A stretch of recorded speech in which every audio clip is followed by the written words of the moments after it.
10 bilyong piso. Yan daw ang gagastusin ng gobyerno para sa APEC Summit.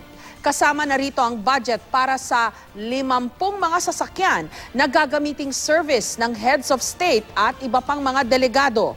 Paliwanag ng National Organizing Committee, makikinabang naman daw ang ekonomiya ng Pilipinas dito. May report si Von Aquino. Nag-dry run kanina ang 50 luxury cars na gagamitin ng mga foreign minister para sa APEC leaders meeting sa susunod na linggo. Pawang mga BMW ang mga ito. Ang barong na gagamitin ng mga heads of state, nakahanda na rin. Iba-iba ang burda para sa bawat leader at gawa ng designer na si Paul Cabral. May pa-luncheon din ang Aquino Sisters para sa mga asawa ng heads of state.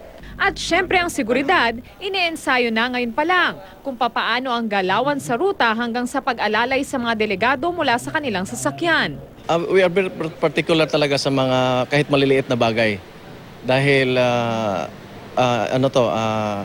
malaking event ito, so hindi namin pwedeng may mamiss kami. No? May multi-agency command center din sa Pasay para sa real-time video monitoring sa lahat ng ruta at APEC venues.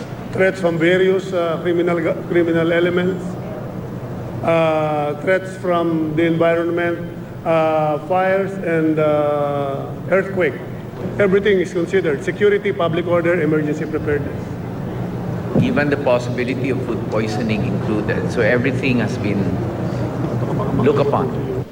At tulad ng ginawa noong People Visit, may mga pulis galing probinsya na magre-reinforce ng puwersa ng PNP. Siyempre ang lahat ng ito, ang bawat sasakyan, damit, pagkain, lugar, pasilidad, manpower at resources, pati ang mga nagamit sa dry run ay may kaakibat na gastos. Aabot sa 10 billion pesos ang gastos sa APEC ayon mismo kay Ambassador Marciano Painor Jr., ang Director General ng APEC 2015 National Organizing Committee. Pero paliwanag niya, hindi lang ito para sa leaders meeting sa susunod na linggo, kundi sa buong taong summit. Nakinabang naman daw ang ekonomiya dito, lalo na't maraming mga bagong infrastruktura ang naipagawa. Ang sagot lang din daw ng gobyerno ay ang sasakyan, hotel, pagkain ng heads of state, foreign at trade ministers. Ang mga kasamang entourage ay gastos na raw ng kani-kanilang bansa. Gayunman, binatikos pa rin ng ilan ang halagang ito. Every single cent of it was spent well.